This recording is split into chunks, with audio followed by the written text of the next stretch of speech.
TIT1 halos muna. wala pong Ang tip for gawin ko po ay kung paano po makapag-save ng mga mockup kahit or lumit mga yung layouts size ng mas maliit ang files kesa sa original. Ito po ang standard halos way na wala pong pag-save. pinagkaiba yung outcome ng print kahit lumit yung size ng file. Ang output, halos wala pong pinagkaiba yung outcome Ito po ng ang file print size.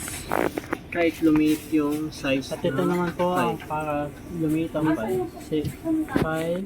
Ang output, halos wala pong pinagkaiba yung outcome ng print kahit Export. lumit yung size ng Save as file. Ito po ang lalabas. Ang As output, minsan halos wala matagal lang pong po talaga siya pinagkaiba yung mag-loading pagka malaki yung file. outcome ng print Tapos save as. kahit lumit yung size ng file. Palitan nyo na lang po ang file niyo. Ang output, halos wala pong pinagkaiba yung outcome ng print kahit lumit yung size ng At ito naman file. po ang size niya. Ang output, Mas halos wala maliit pong na po talaga pinagkaiba ang yung size ng file. outcome ng Pwede print nyo po siyang magamit lalo na po kahit sa lumit mga yung for size posting ng sa file. FB